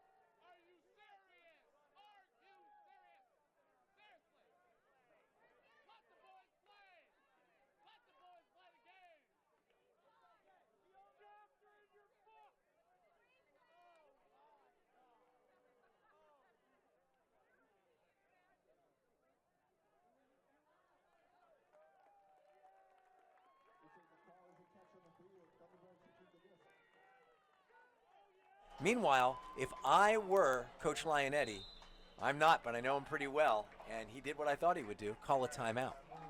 And so a nice piece of defense, a lot of pressure from the Thunderbirds, forced an uncharacteristic throwaway. And I was saying before, again, I don't want to ride Xavier Maxtat, who's done a lot of good work recently for the Thunderbirds, but there was one in the game against Chicago when it was kind of jump ball in the middle of the field, and he clearly kind of interposed himself and gave a little shove so that one of his teammates could catch it. And, it's not something that, if it's simply aggressive play that goes a little bit over the line, you hope the officials see it. If it's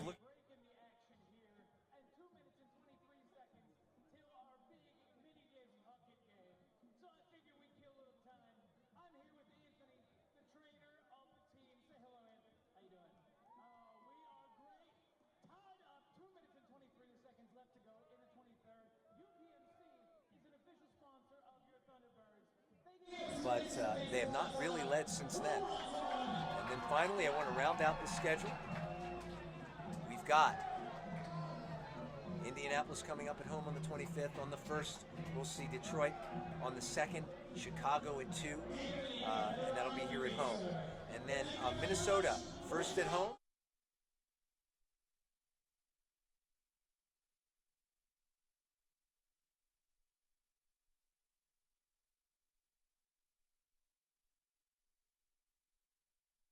Circle it. It could mean a lot depending on what happens right here.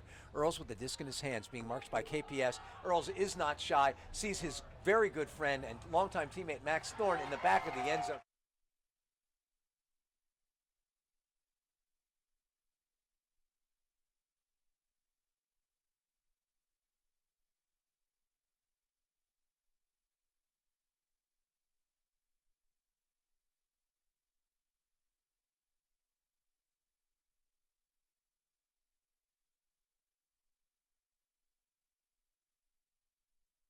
...2013.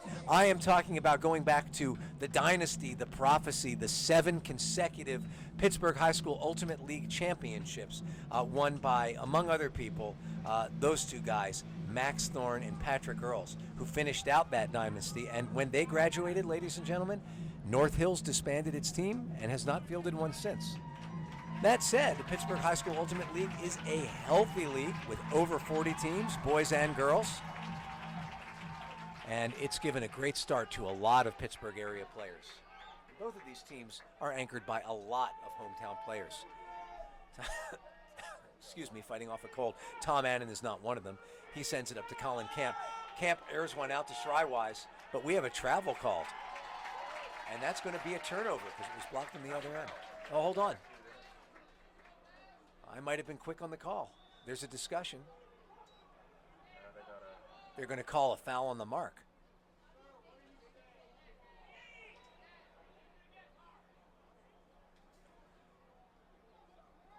Yep. Looks like Jimmy Toll maybe on that break attempt by Colin Kemp got a little bit more meat than disc. Going up the line against Watson, swung across the field.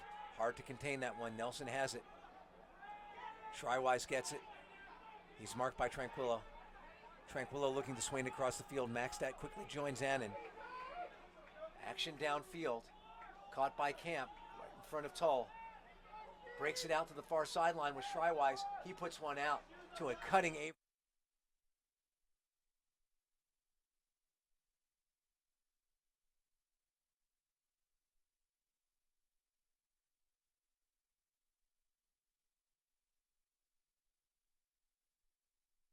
I want to congratulate a few guys who we've acknowledged. Jack Kelly making his AUDL debut. He's an Ohio State player. Congratulations to him. He made a nice bid earlier, and he's played well. And also Avery Johnson, who just caught that goal and has been a strong player all game, a rookie. And finally, the aforementioned Jeff Mascalunas. So, Wisconsin is known, Madison is known for its steadiness and its continuity, and a lot of familiar faces out here, but adding new players all the time, often through that Hodag feeder system.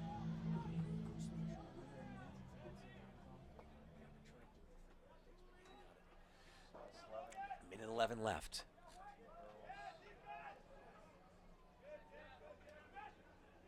Snapping it out to Fedorenko is Earls. Fedorenko's got it, swings it into the middle to Mast. Mast pops one out to Patrick Earls again. KPS guarding him and running deep, but didn't take the bait. And Max Thorne picks one right off the carpet and then throws an easy.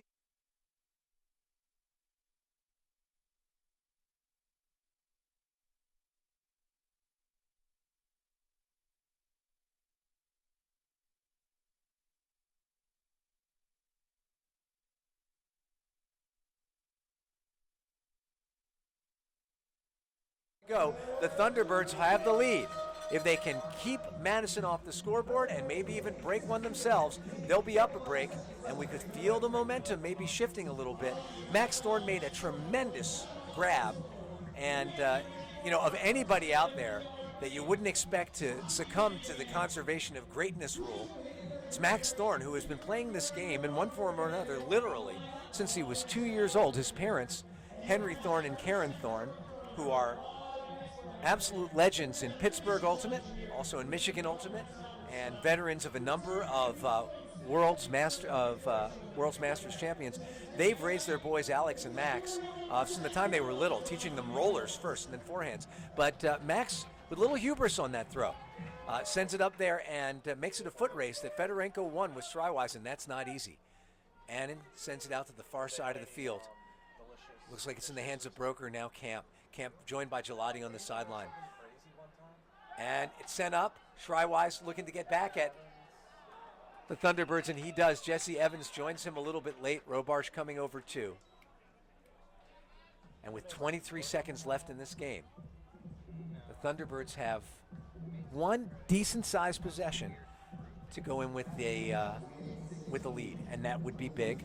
They will be giving up possession of the disc. They'll be pulling. So let's see who they're going to send out.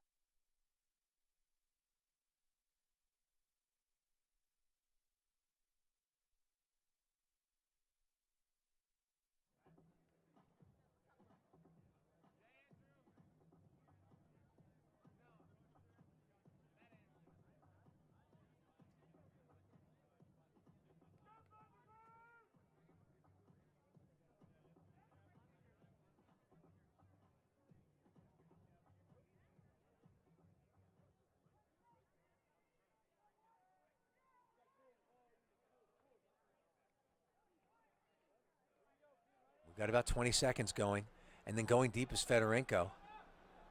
And maybe they're just, he's starting to come in. Vats open in the middle. 12 seconds left. Fedorenko in a position, sends it out to Thorne, and they've got to get somebody in the end zone quick. 6 seconds left. Across the field maybe to Vats for 2. And then jacked across the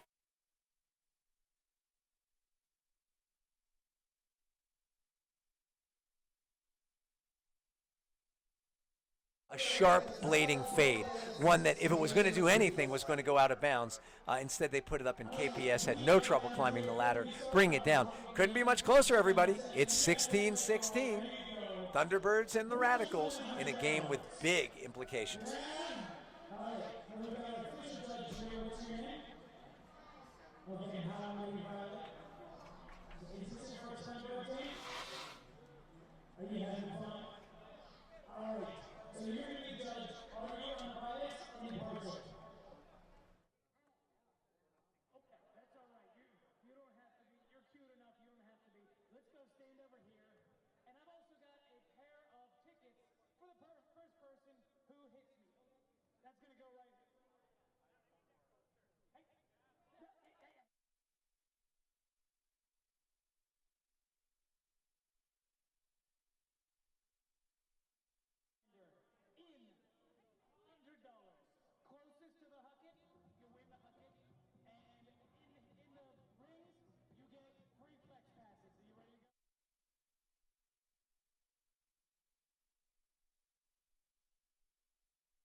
And after that really devastating injury and that long road back, he is playing with rest stop.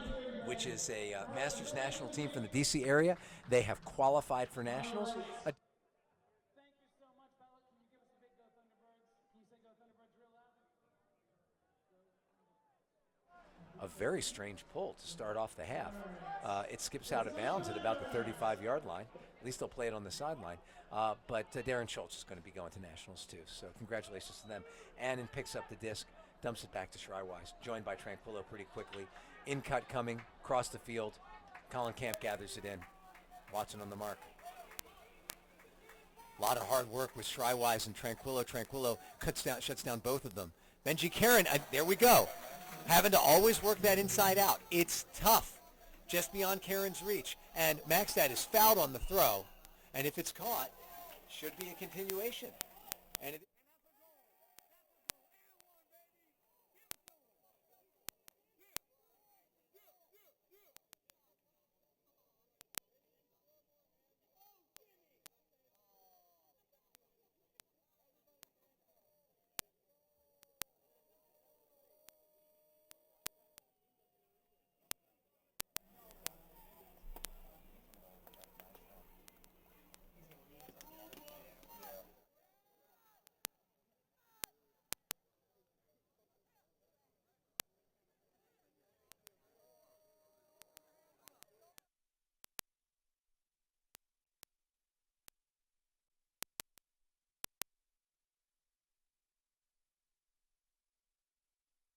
that was dead. Of course, these players can move before the whistle to restart. Toll's got it, sends it back to Marmerstein.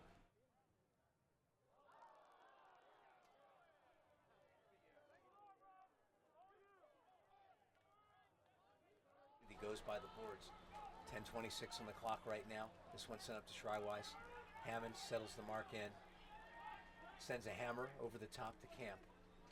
Working downfield, Ross Barker catches it. Fakes the forehand, swings it across the field to Nelson. Nelson serves one up to Dave Wiseman. It's hard to imagine anybody's going to catch up with him. Gathers it in with two hands. And with 10:04,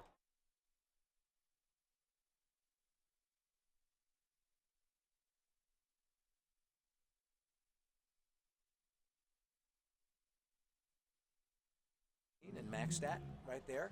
One they definitely are going to talk about. You can see coming off the field now is Maxstat, and we'll see if he and Joseph have a little conversation, or if it's just one of those things when you've been running. It is humid out here tonight. You could cut the air with a bandsaw, and these guys get tired. But you know, in a game this close with teams this evenly matched, it's going to come down to mental mistakes. We've seen them from both teams, but the Thunderbirds, when they were up in Madison in that showcase game, they gave themselves an opportunity to climb back into that game late. And it was mistakes, drops, throwaways that caused them to not be able to take advantage of that opportunity. And hopefully that won't happen again here. We want them to be the sharper team. They're at home. Mast has it. Sends it out to Slevin. Beardsley extends the play. Repperman on the way in, trying to be aware of any poaching that might come from Hart.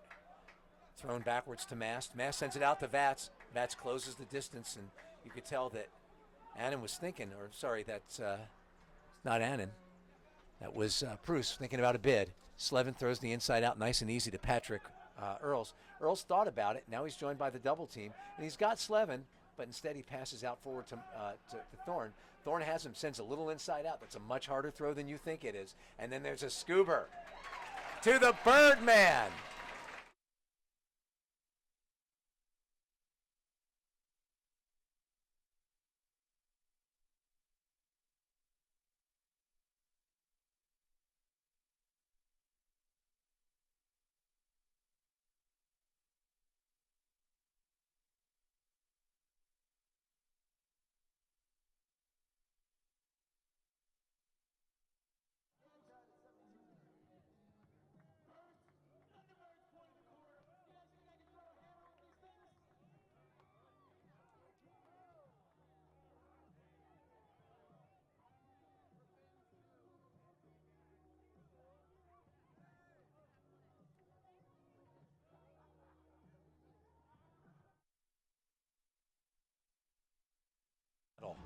And, out in the West, it's wide open. So If you're just watching your home team, let me encourage you. Get that AUDL app. Log into the Tuesday toss on the AUDL website.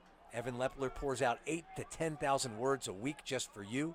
You should read them and be a fan of the AUDL, not just your home team. Over on the mark is Rovner. Johnson passes out of it, and travel is called. That's going to come back 10 yards. It's getting to where it's hard to see those numbers. Here's my old eyes. Followers of the stream know about my left eye cataract. And then there's the gold on white numbers. Not great for a spotter from up here. Annan's got the disc. You can see Nelson's beard from all the way across the field, so could Sung. He put on the mark. Going to seal it off his Robarge, playing good defense on the handlers all night. Fedorenko rushes in to shut down to Wiseman. Camp shredding. A lot of work here by the Radicals. Can they keep it up, or are they going to get tired? This one's floated across the field. Annan catches up to it. Robarge making up the distance. Good defense downfield by Rovner. Into the middle, in the hands of Barker. Fakes the big backhand. McGilsky on him. Sent out to Nelson. These handlers are working hard. Robarge, you can see, tired a little bit. Disc is put up deep, trailing away from Camp. Now it floats back in. We've got a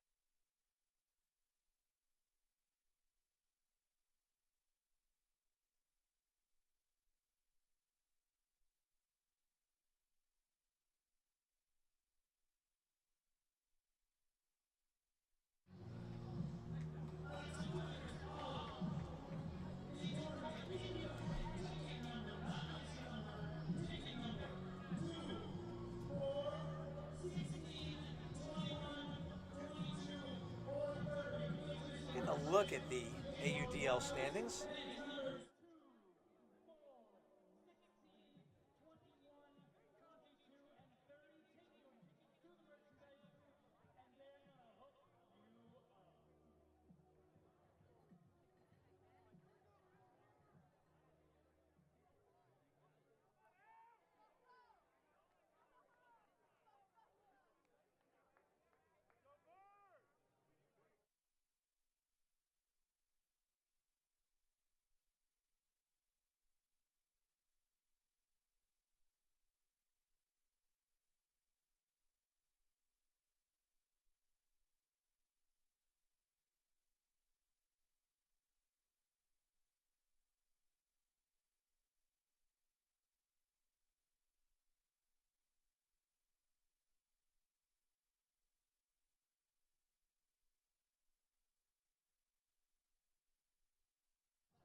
Pulling the disc now is Xavier Maxtat, and this one is traveling.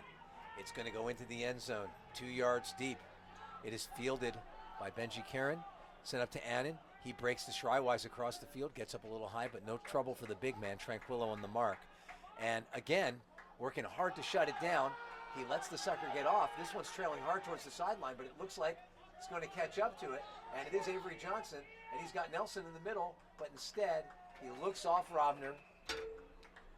No, that might be, don't know who the defender was, but instead he looked to the middle of the field, and I believe he found Mascarenas to the goal.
rookie just recognized that it was probably a good time for him to take a bow and walk to the sideline and let his more experienced teammates come on.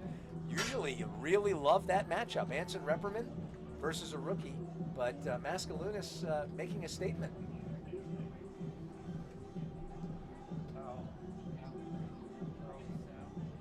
Thunderbirds are going to have to counter some aggressive but smart defense here. They've been playing a much more honest man in the second half, and the team that they send out is that OD team. Guys like Repperman and Watson, Max Thorne, who can go both ways. We also see Tall, Rovner, and there's considerable pressure on these guys to get this thing back. Fedorenko's on the field too.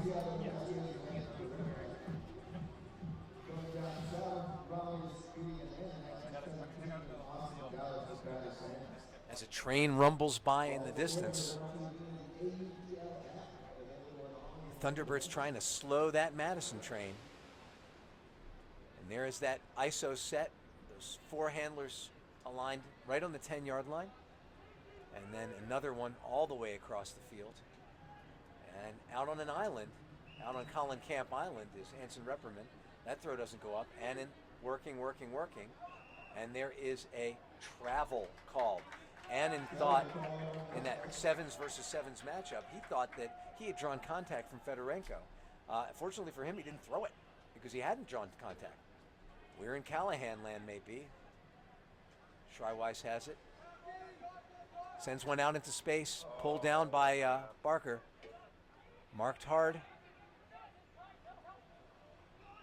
And a bid which will give 10 yards by Fedorenko on Annan. You know, and maybe it's a risk worth taking down there. 6:11 left. That train's still rolling. Dave Wiseman downfield. Ben Nelson. Barker. Colin Camp. Avery Johnson. Schreiweiss has the disc. Laces a low backhand to Barker.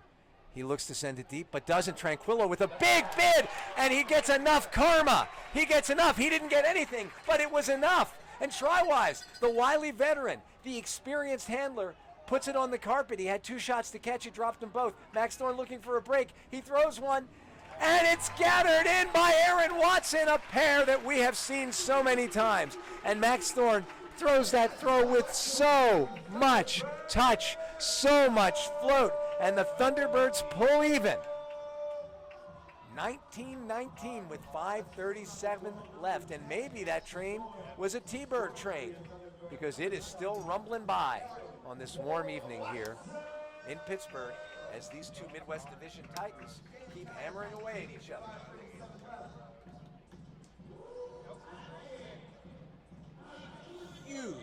Huge bid by Tranquillo, who didn't get the disc, but as Tad was saying earlier, and anybody who's played this game knows it very well,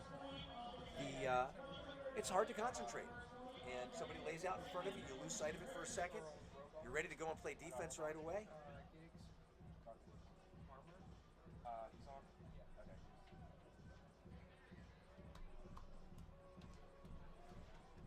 Here come the Thunderbirds on defense. This will be a huge break, and Pat Hammonds has it in his hands. Ready to send this one as deep as he can. He gets off a very nice pull. High, straight down the middle. Going to end up in between the hash marks. It is caught. It's brought up by Drews. Marmerstein on the mark. Bruce has it. A lot of trust put in that rookie. Bruce. Well, no, he is not a rookie. I apologize to Bruce and his whole family. He almost shelves one over there to Hart. Hart is immediately drawn by McGilsky, who puts on an aggressive mark. It's sent backwards to Mechanix. And we might have a pick. And we do have a pick, which is going to send Madison back 10 more yards. 5 minutes on the clock, and it is rolling.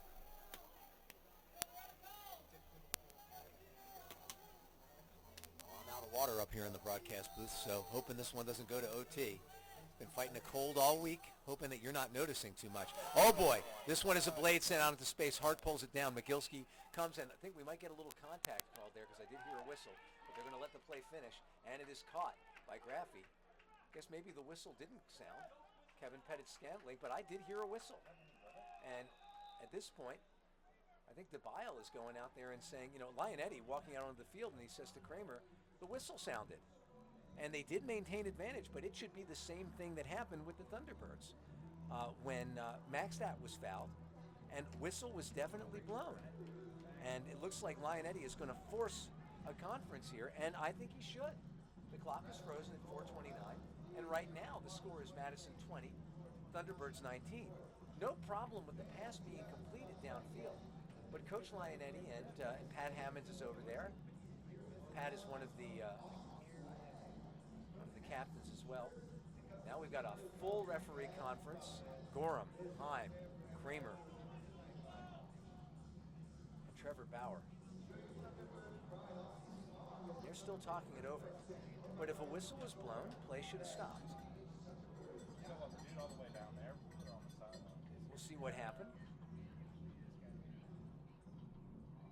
Well, they're calling it a goal. So maybe that whistle that we thought we heard wasn't a whistle after all. He said we've got trains going by. Maybe it was a train whistle. Didn't sound like one to me. Definitely the Thunderbirds heard it. I'll definitely see Heim this week because he's my summer league captain. And I will simply ask him to explain what we just saw. Assume the officiating crew has it on lockdown. Gorham and Lionetti still talking. But that is in the past with 4:29. Madison up 1. This comes down in the hands of Mast. Earls has it, flanked by Slevin and Mast. Joined by a couple of defenders. Repperman pops that little cup there. And there's Max Thorne. Had a deep cutter in the form of Vatson, and he hooks one right across the field. Slevin catches it. That one must have covered 40 yards in the air. Mast right in front of him. Madison defense reassembles. Seeing that Madison, it's not a zone quite, but Slevin is having to work really hard, and eventually that great work by Peter Graffy on Jonathan Mast pays off because Slevin was running out of time and was unable to send it up as an inside out. 3:46 remaining. Drew's in control. He jacks one deep. This one coming down, Mechanic all alone. Just a matter of can he catch up with it. He does. And with 3:35, a critical turn in the game from a critical turn off of a Jack Slevin throw that was made by a Peter Graffy. Not going to call it a block, but it was a forced defense. Make no mistake about it.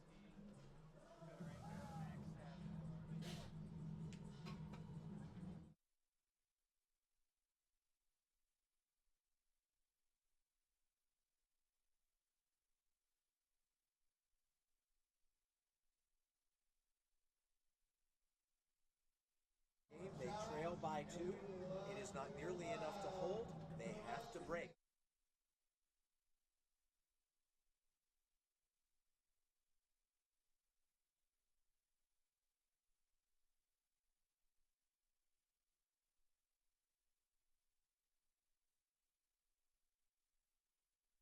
At 6-3, game in hand, San Jose Spiders, and then the Aviators trail them 5-4.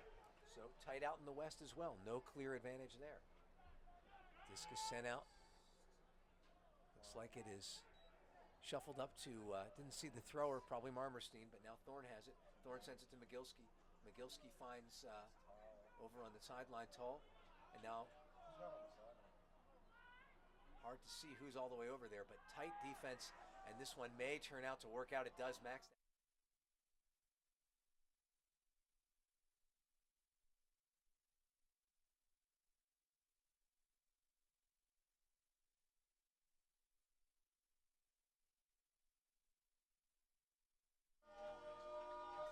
And now it's all about defense. In order to win this game, they're going to have to break twice. 3:06 seems like a swell time to do it. Let's see who they're going to send out to make it happen. This defense has gotten a number of turns, clutch turns. A lot of those high numbers out there. 90 is Toll. 91 is Watson. 92 is Rovner. 76, Tranquillo. Looks like we've got reprimand out there, and of course you would. And Marmerstein, who's been playing aggressive defense all game.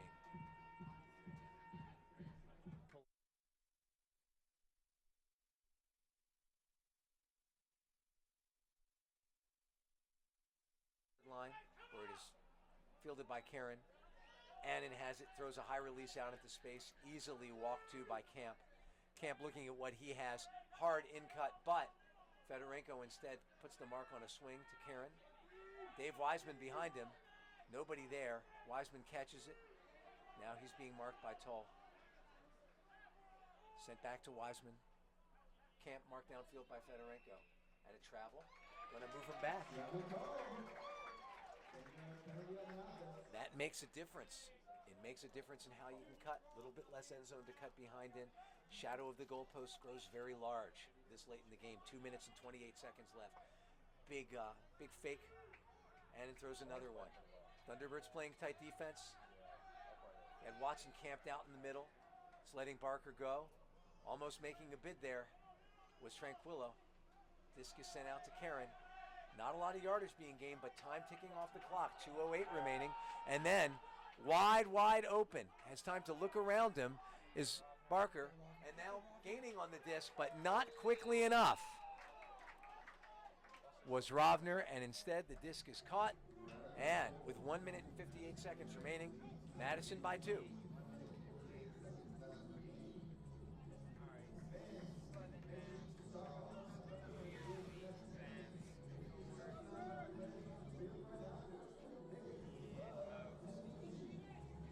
Thunderbirds looking to send out a lineup that is steady and can convert this and convert it quickly. Got some guys who can strike quickly out there. Earls, Thorne, Maxstat, and you've got receivers like Mogilski.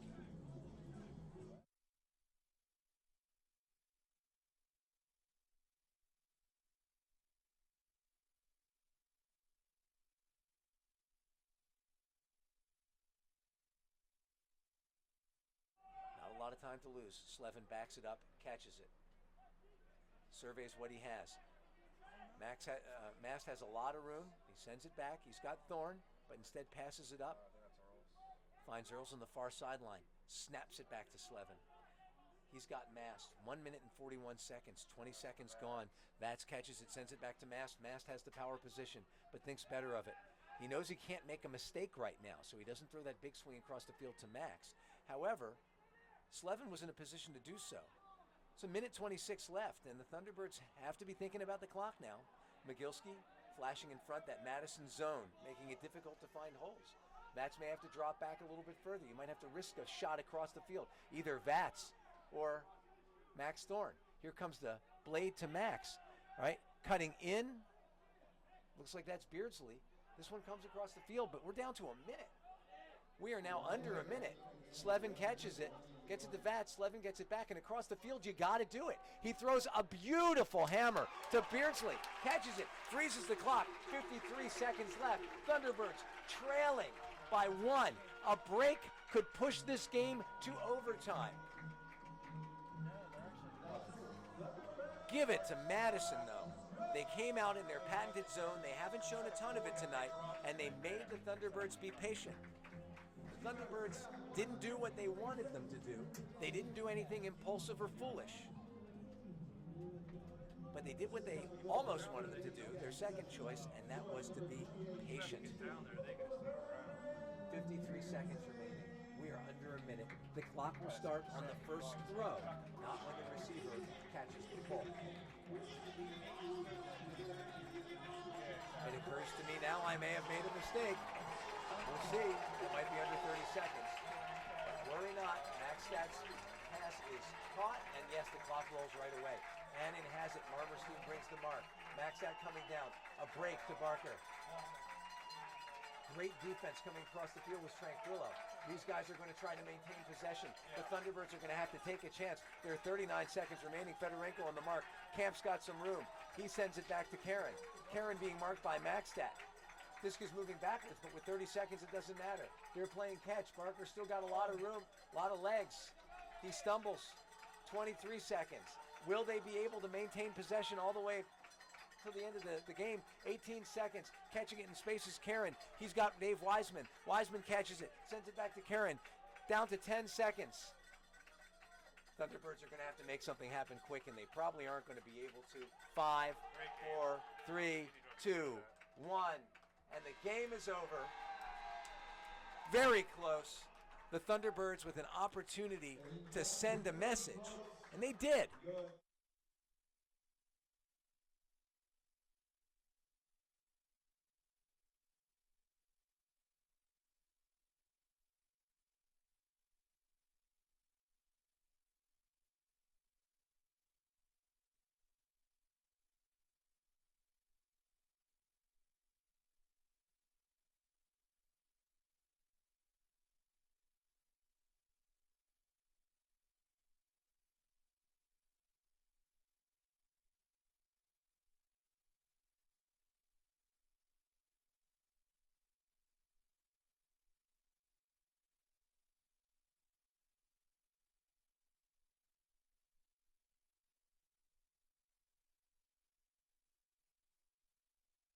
Certainly played well enough to win. They pushed Madison right to the very edge, missing some key players. Look, they're still in good position to compete for a playoff spot. Top 3 teams in the division make it.